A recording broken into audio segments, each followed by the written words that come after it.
Hello, everybody. My name is Ken Herrmann. I'm a nuclear medicine physician from Germany. I'm also one of the section editors of the Journal of Nuclear Medicine. And we're actually starting quite an experiment today. We're going to record the first podcast ever in the history of the Journal of Nuclear Medicine. And we chose, I think, a very, very exciting topic, which is going to be how to make sure that FAP-directed Theranostics is going to be a success story. Just a quick introduction to the outline. We are going to discuss together with three fantastic guests who actually serve kind of as guinea pigs today, because like I said, it's the first podcast ever, how we can make a FAP a success story. We are aiming for a balanced study, we are aiming for a balanced discussion, and we're going to actually start off with a set of opening statements, and then we're going to discuss three topics which I think are quite important. We're going to talk about the history of FAP, we're going to discuss the preclinical challenges, and of course, we want to spend a lot of time talking about the pathway to clinical success. This being said, when I tell you the three topics, you're not very surprised that we have not only an expert audience, but also a very diverse audience regarding what we're going to talk about. But I'm very happy to first of all introduce you to one of the true FAP pioneers, Professor Andrew Scott from Australia. Welcome, Andrew. Thank you. I'm very happy and honored to introduce one of these very strong translational biologists, who is Katharina Lückerath from Germany. Welcome, Katharina. Thank you. And last but not least, the most important part, of course, is to bring this compound also into the clinic. And that's why I'm very, very happy and honored to have Dr. Shadi Esfahadi from Harvard talking to us. Welcome, Shadi. Thank you. So now that we introduced everyone, I want to kind of start the whole podcast in a different way. We're going to have opening statements.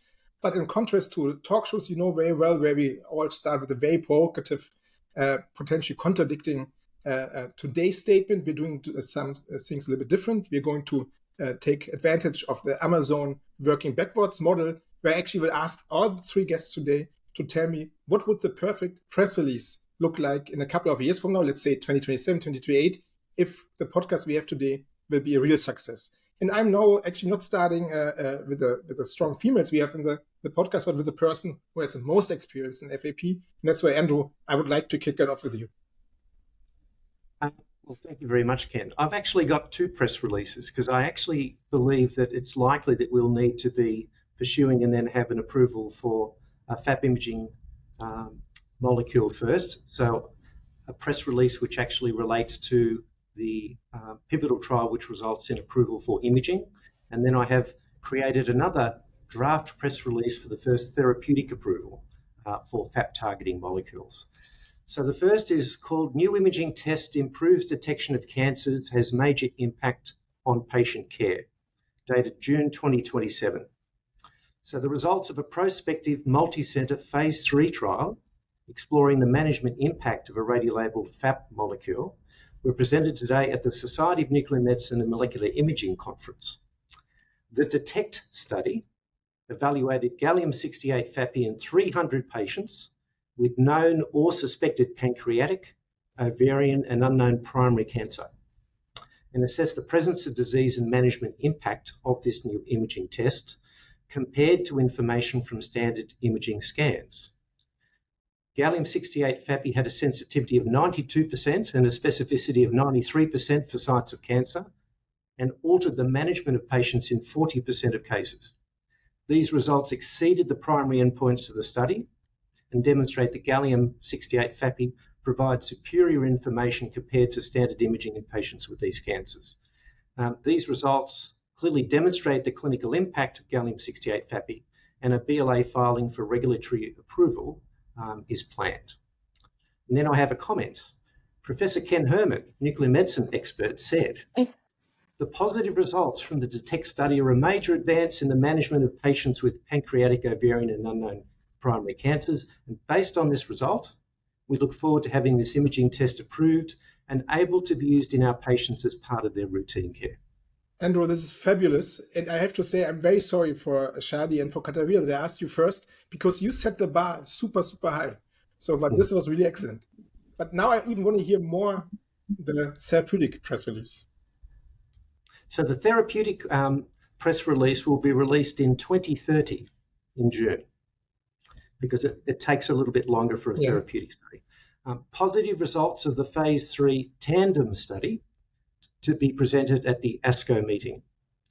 So at the American Society of Clinical Oncology meeting in Chicago, the positive results of a prospective randomized open-label multi-center phase 3 study of, and this is where it's a bit controversial, lutetium-177 FAPI and actinium-225 FAPI. The tandem study were presented today. The tandem study evaluated lutetium-177 FAPI and actinium-225 FAPI versus best standard of care in 600 patients with advanced and or metastatic pancreatic adenocarcinoma. Wow. Patients with gallium-68 FAPI PET scan positive disease and progression after chemotherapy and radiotherapy or unsuitable for these treatments were randomized 2-to-1 in favor of the investigational arm. Lutetium-177 FAPI and actinium-225 FAPI were given by IV infusion every 6 weeks for 3 cycles, with a further 3 cycles given on less progressive disease. The tandem study met both primary endpoints of overall survival and radiographic progression-free survival, with patients receiving lutetium-177 FAPI, actinium-225 FAPI demonstrating a 40% reduction in risk of death, with a median overall survival benefit of 3 months with a hazard ratio of 0.62, and a 60% reduction in risk of radiographic progression, with a median progression-free survival benefit of 4 months and hazard ratio of 0.45. There was a slightly higher rate of drug-related treatment emergent adverse events in the lutetium and actinium FAPI arm, 45% compared to standard of care arm, 32%, but there was a 35% risk reduction in health-related quality of life from baseline for that arm. The positive results of the tandem study demonstrate that improvement in clinical outcomes of patients with advanced and or metastatic pancreatic cancer, and a BLA filing for regulatory approval is planned. And a comment from Professor Johannes Cerner, nuclear medicine expert. The tandem study is a major breakthrough for the use of theranostic treatment in pancreatic cancer patients. We look forward to being able to use this treatment in patients with pancreatic and other types of cancers in the future. It's marvelous. It's really outstanding, spot on. And I'm really curious how we discuss in the second part then how we get there. But absolutely fantastic. So Katharina, the bar is high. I want to hear your press release nevertheless. I'll try to match it. It's much shorter. We're thrilled that with FAP Theranostics, we successfully expanded the range of cancers and the number of patients that can benefit from Theranostics and the good effects. It was a difficult journey, but by investigating which is the best ligand, which is the best radioisotope, which is the best patient population to treat, and which is the most desirable molecular outcome, we succeeded and hopefully learned a lot about the general principles of RLT efficacy. Also excellent. Very, very good. And Shadi, now I want to hear yours. Okay, it's very hard to now beat these two. So I have the title of the press release, and it would be released in 2028 with FAP targeted radiopharmaceutical, in parentheses, controversial, Y90 FAPI significantly improved survival in patients with metastatic FAP expressing solid tumors compared to standard of care. Very good. So I think we have a clear direction. I think we all agree on the overall aim of FAP Theranostics. And now I would like to really start a little bit with a discussion, and not very surprising, I would like to look back. And Andrew, I would like to hear a little bit from you, because I know you have spent quite some time of your career working on FAP, a little bit about the history of FAP, if possible. And of course, all the others are always invited to jump in. But Andrew, let's kick it off. Okay, well, thanks very much, Ken. So I thought I'd go back to the beginning and present what's been happening with FAP according to decades. So the actual first discovery of FAP came from the generation of an antibody called F19 in the laboratory of Lloyd Old, who was working at Memorial Sloan Kettering Cancer Center and also with the Ludwig Institute for Cancer Research. And it was developed by 2 young pathologists, Wolfgang Rettig and Pilar Garankesa, along with colleagues working in the lab. And they actually developed the antibody by immunizing mice with cultured fibroblasts. And then they performed serological studies screening against various types of cell types, neuroectoderm, sarcomas, fibroblasts, and so on. And that very first characterization, particularly as related to astrocytes and astrocytomas, was actually published in Cancer Research in 1986, so quite a long time ago. They subsequently performed immunohistochemical screens to confirm that it was only really sarcomas that expressed FAP on the tumour cell, but that in solid tumours, in more than 90%, there was high abundance of expression of the target of F19 on fibroblasts within the stroma. And that was published in PNAS in 1988. Because of the serological analysis and the wonderful program that Lloyd Old developed at Memorial Sloan Kettering, working with Steve Larson and also a number of other colleagues, including Chetan Divgi, whom I worked with. I was a fellow at Memorial Sloan Kettering in the early 1990s and infused patients as part of a pre-surgical study, metastatic colorectal cancer patients who were infused with an I131 labelled form of F19, and where we imaged them and then actually performed counting of blood and tumour after surgery. That clearly demonstrated the ability of fairly rapid uptake within tumour, very specific. We actually at that time first noted some occasional uptake in wounds and in joints related to arthritis, and that was published in JCO in 1994, and a separate study in sarcoma patients was also conducted. The development of FAP then led to the cloning of FAP actually came from the F19 antibody, and that was published in the mid-1990s as well. And the development then went to Boehringer Ingelheim because Wolfgang Rettig was recruited to be the head of oncology research at that company. And the F19 was humanized and became ciprotuzumab. And we conducted a phase 1 study both in Europe and the US and Australia with the naked antibody and also with the radiolabeled antibody in colorectal and lung cancer patients. And again, confirmed the specificity for uptake in those cancer types. We saw that the naked antibody did not have therapeutic effect, but we did in fact go into a small cohort of patients with non-small cell lung cancer where we treated patients with I131 labelled ciprotuzumab, but actually found hematologic toxicity at an unexpectedly low dose level. We never actually published that, but it was the first use of a radiolabeled form of any type of molecule targeting FAP. So there was no continued use of ciprotuzumab at that time, but then quite a lot of work was done looking at the biology of FAP, demonstrating that it was involved with tumour progression, with metastasis. The expression in complex plaques and atheroma, as well as arthritis, was demonstrated and published.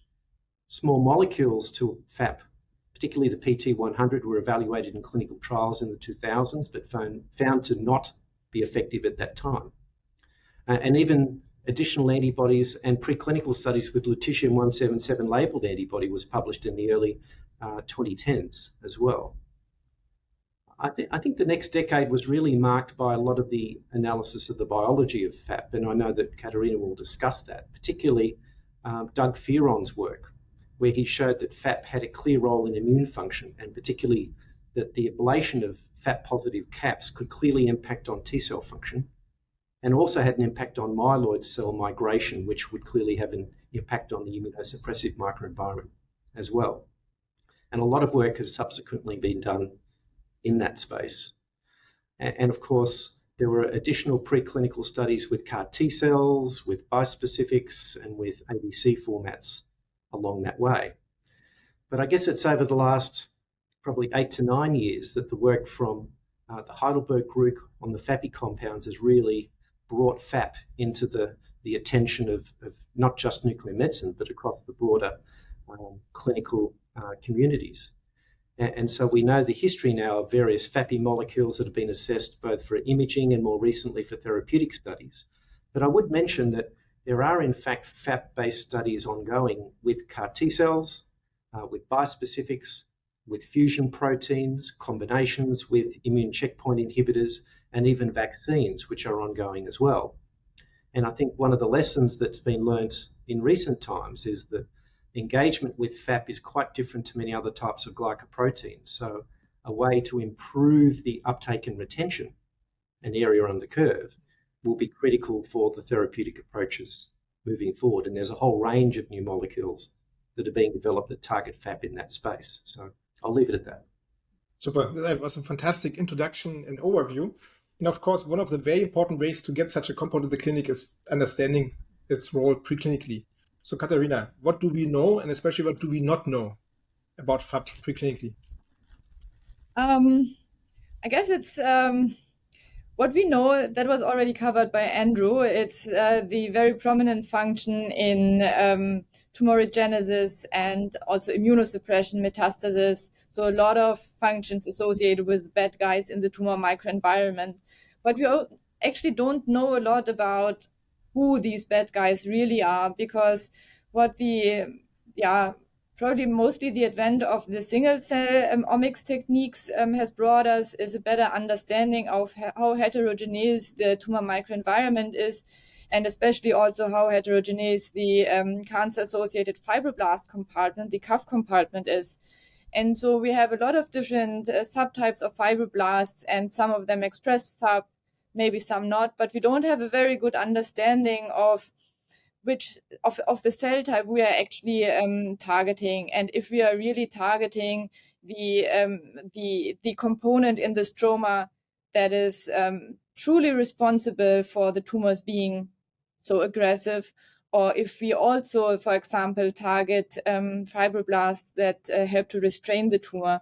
So I feel that in terms of biology of the cell that has the target, we know very little, and we're only really scratching the surface here.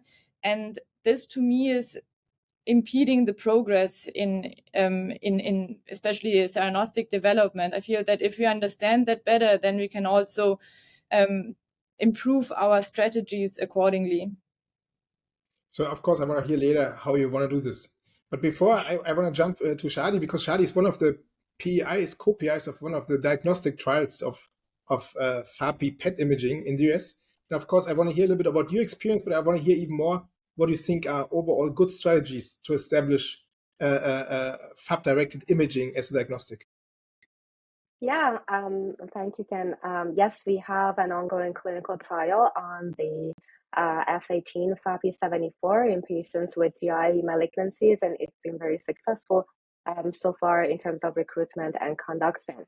I think in terms of the clinical translation of FAP, especially for the diagnostic purpose, and hopefully more and more coming as a theranostic tool, there are about or more than 6,000 people all around the world that have undergone different clinical studies with FAP. So the good thing is we have a lot of data, we have a lot of information, still lessons and things that we need to learn, but there's so much information that we can gather from all around the world and different experts and different investigators and their experiences about the type of molecules they've used, the type of radioisotopes they've used, the imaging technique, the time of scan, the clinical indications, either cancerous or non-neoplastic indications. And I think at the very end of all of that we're going to talk more in details, but I think at the very end, we want to inform our collaborators, our clinical oncologists, medical oncologists, cardiologists, and other collaborators of us about the specific indications that we're going to use FAPI in the future. Because we have FDG and we have also other FDA-approved radiopharmaceuticals right now, and it's going to be more and more in the future. So what are the specifics that we're going to tell them, and in which indications we're going to specifically recommend FAPI compared to the other available radiopharmaceuticals? So this brings me to a follow-up question. Actually, if you remember the outstanding press release from Andrew, he was very precise about the percentages. He was not so precise about the tumor entities in this press release. Now I want to ask you, Shadi, be honest, what are actually the tumor indications where you think, from what you know until now, FAP could really kind of bring added value to the actually established PET tracer, but also the established morphological imaging parameters? I think I can answer it in two ways. Number one is that we have an amazing data on in which indications and which solid tumors, let's say FDG can FAPI can be better than FDG, and in the other indication is that in which parts of the body and which kind of involvement of the organs we can use it. For example, if we are specifically looking for low background uptake, let's say compared to FDG, for brain metastasis, for liver lesions, and if a patient has some other background disease and underlying conditions, then FAP would probably be better than FDG. And then in terms of the solid tumors and the FAP expressing solid tumors, in my observation and experience, it might be for patients with pancreatic disease, and especially for patients with peritoneal metastases that are very, very difficult to even see them on FDG or any kind of standard of care imaging. But I'm sure Dr. Scott has more to mention. Well, I was going to say that the cancer types that I did mention were pancreatic, ovarian, because of the likelihood of intraperitoneal metastases. Exactly. And I threw in cancer of unknown primary simply because that can be a tumor type where FDG may not work. So I was selecting tumor types where we know FDG may have problems. That's the low-hanging fruit. And that's where the management impact, with which most regulatory authorities and health technology assessment focuses need to be, is probably the best way to do it. But even though there's a lot of experience out there, we don't have a lot of prospective multi-center studies as yet. They're coming. And that's what we need to generate the evidence from a regulatory perspective. So I fully agree with both what you said. I do see actually a third potential application, what I like to call companion imaging. And Andrew, I want to follow up on this because you mentioned the different kind of therapies. I still want to spend maybe one or two minutes more on this.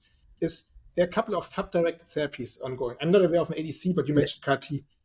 What do you think, for example, how can, first of all, imaging maybe help the development of these FAP-directed therapies?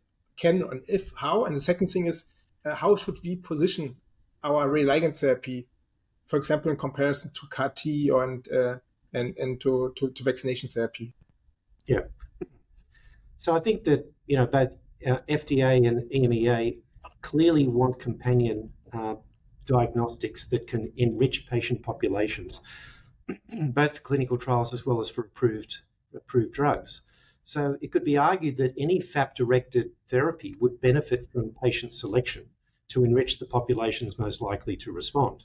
So how do we do that? I think we need to be educating the drug developers who have FAP-targeting molecules and indicate that this is a test which is likely to improve the results of their phase 2 trials, for example, and assist them in developing their regulatory as well as clinical trial strategy. Super. So I think FAP is a super exciting targeting for imaging, but it's, of course, let's say the real music and dynamic is in therapy. Katharina, I want to ask you a little bit about, you have worked a lot on PSMA. Now FAP is different than PSMA, right? For a couple of reasons.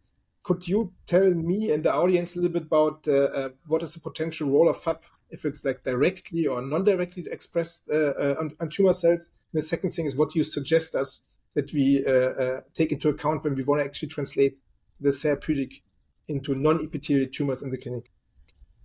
Sure. So, I mean, we have like the few tumor types, as also Andrew mentioned a little bit, that do express FAP on the cell surface, like sarcoma, maybe glioblastoma, so some mesenchymal-derived tumors. But they are really the smaller fraction. The majority of solid tumors, the tumor cells themselves do not express FAP, but the cancer-associated fibroblasts tend to express FAP. And so we have to think potentially a little bit different. With PSMA and SSTR targeting ligands, we have the direct tumor cell targeting. We attach the radiation to a tumor cell, and our clear first goal is to kill the tumor cells by direct radiation and then maybe some by crossfire. with attaching the radiation to a fibroblast, we have to think about what is actually our primary goal. Can we kill the tumor cells by crossfire radiation, or do we aim actually at killing the CAFs, which might or might not work because they are relatively radiation resistant, or do we want to modulate the CAF population to reshape the tumor microenvironment? So this is something we need to take into account. Can we, or in how far can we extrapolate knowledge from the direct tumor targeting therapies to the stroma targeted therapies? I believe there will be a lot of things in common, because we will always have direct and indirect effects. We will always have immune system we have to account for. So we can probably take a lot of knowledge, but we have to be a little bit careful, because we have no idea what we are actually doing with the fibroblast. And I think that is where the biology can come in, or where preclinical models also can come in and shed some light on principles that can be taken into the clinic. For sure, what we know already from preclinical studies is that we need a high target expression to achieve an effect, and we need a high dose in the tumor to do something. I know there are now some studies out there that suggest that even with a low tumor dose, we can achieve immune modulation, and that might be something that could be valid for FAP therapy.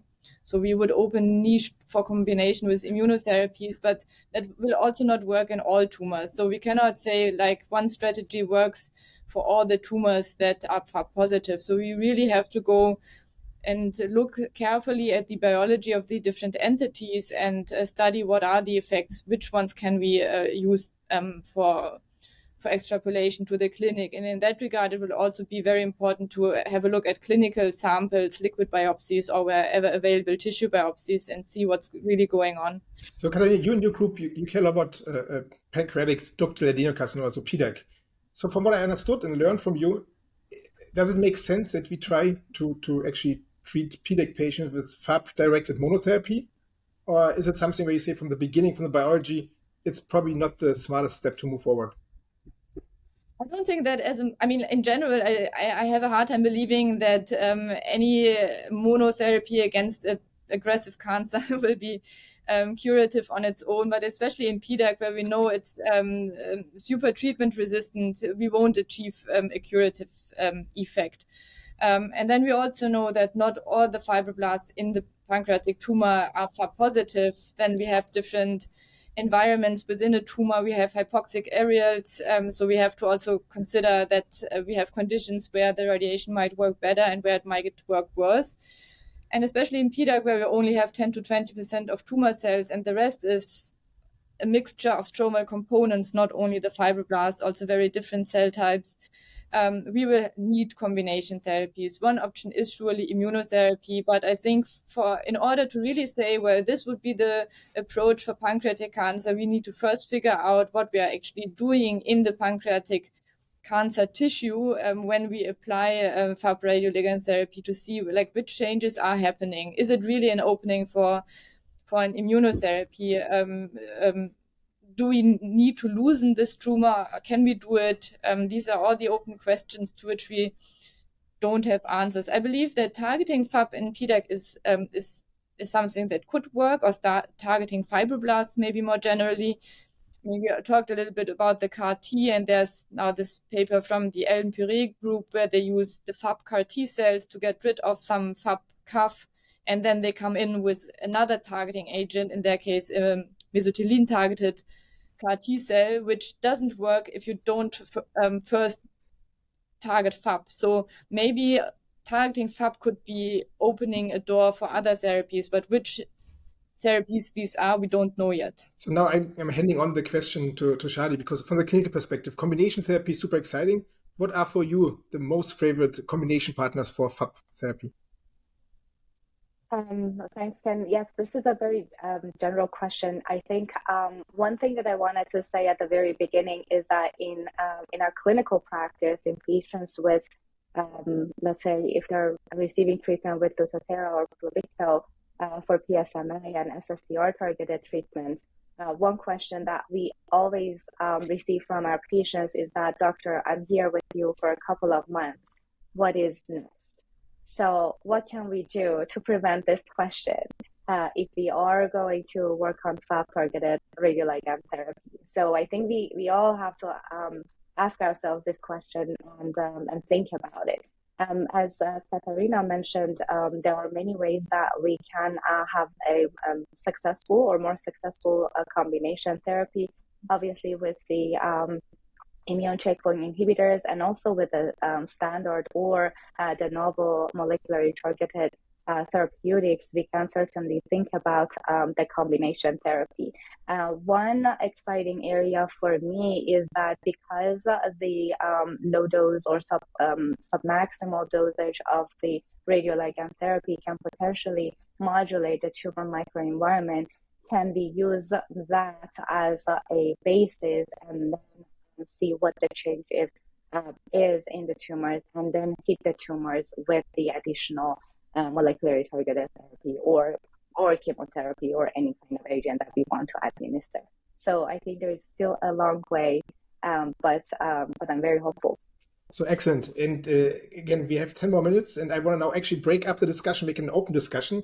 And I have a couple of topics I'm going to throw out, and whoever is willing to pick it up, please feel free to answer this. My big question is, what is the optimal ligand? Do we talk about small molecules, peptides, antibodies, fragment antibodies? Andrew, you mentioned before, long versus short residence time. For monotherapy, pretty clear, long residence time. For combination therapy, maybe short residence time. What are your thoughts there? I would go for a little bit longer. This is, of course, only based on a preclinical perspective, so that it will be the limitation. But what we've seen is that at least in the tumor models we are using with the short residence time of the current FAP monomeric ligands, we don't get any dose in. That's monotherapy, no? Even in combination, it's difficult. I mean, then you need to compensate for it by really high target expression. So it's not unfeasible, but I would think that if you have a longer residence time, then you can still adjust the other therapies a little bit around it. So is anyone provocative? Because I would be provocative. I would say combination with immunotherapy. We give immunotherapy every 2 weeks, right? So why don't you give a short-lived, short residence time one always at the same time? Is this something which is completely out of the scope? Or Andrew, what do you think? You have a lot of experience in FAP. So I think it really boils down to dose delivered to tumor versus normal organs, particularly red marrow. So it's area under curve. That always tends to pivot what the therapeutic efficacy versus toxicity will be. I would agree with Katharina. I think that improvements in the bioavailability of the FAP targeting molecules will result in better therapeutic efficacy. But I think that there are a range of new generation molecules out there which look really interesting. The bivalence, the higher affinity, they appear to have better uptake. The preclinical work looks very impressive, but they still have to be tested in the clinic, and we have to see how they go. I also think that if we don't get any monotherapy results, I think it's going to be challenging to get funding and industry that enthusiastic about combination treatments, because I also believe that combining with an immune checkpoint inhibitor makes a lot of sense. But if you want the big pharma and the big biotechs to be interested in a new cancer therapeutic, and you don't have single agent You're absolutely right. efficacy, you're not going to get their interest. So we really do need to be testing these in a very effective way. But I also think there's a lot of lessons we can learn from PSMA. PSMA shown that it had single agent efficacy. And what's happening now? There are more trials happening earlier in the progression of disease. There's combination studies for all the right reasons with immune checkpoint inhibitors, with radiation sensitizers, with different types of drugs which work in different ways. So I think that would be the way we could approach, once we demonstrate single agent efficacy, FAP-based targeting therapeutics with Theranostics. So what would be a good residence time, like number-wise, you would look for? Is it like more 24 hours, more 48, more 240? Is always longer the better, or is there like a sweet spot in between? Shadi, maybe you. Or Andrew, both of you. Andrew, please. Well, my personal view is that I think that with, I think the bivalent molecules or multimeric molecules are the way to go. I think you'll end up getting higher uptake, higher area under curve, higher retention. And as I said, some are going in the clinic, but we'll see. We'll see how they go. So Shadi, what would be an optimal ligand, optimal radionuclide? Sorry, we have a couple of different radionuclides. What is the one you would prefer? Tough question. We're still investigating, I guess, all of us. Yes, one idea is to say, okay, we are mostly targeting cancer-associated fibroblasts, and we are still, dealing with the epithelial cells, let's say, or any kind of like the cancer cells around them. So how do we reach the cancer cells? So probably, if we want to think about that aspect of it, a higher emission range would be something like yttrium-90. But on the other hand, we know that if we are giving a long emission range radioisotope, there is a potential risk for damaging the adjacent or other non-target tissues and cells, and we may have more damage. So it is a little bit of playoff, and I think Katharina has done much more work in that space. So I would love to hear from you as well.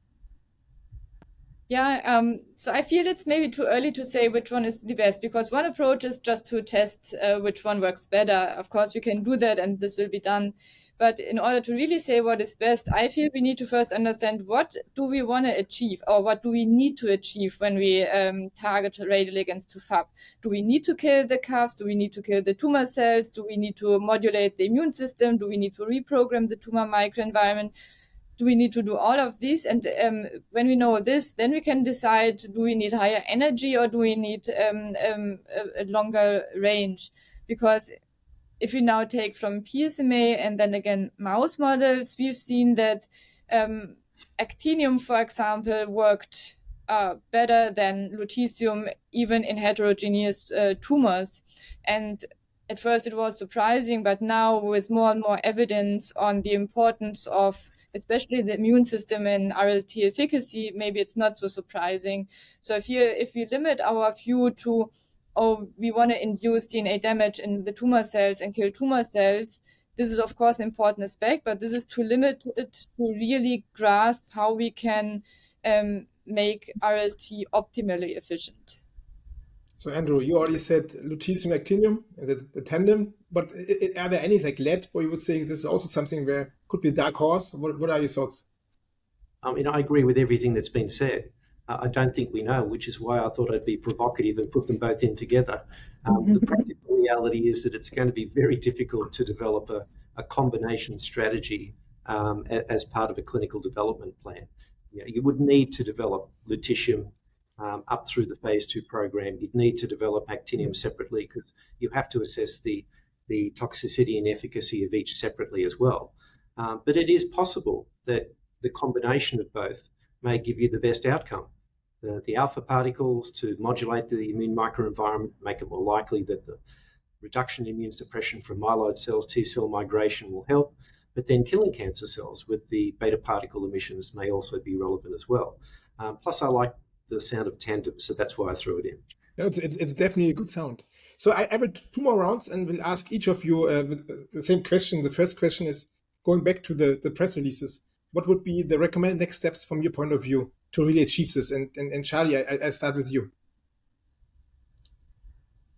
So yes, my press release was FAP-targeted radiopharmaceuticals for improving the survival of patients. I think we need to go back now and see what kind of patient population we want to have this press release for. Is it abroad or is it specific types of cancers? What kind of radioisotopes we're going to use? What is the dosage? What is the fractionation? And learn about the toxicity and also the efficacy of the radioligand that we are going to translate into the clinical practice. Katharina.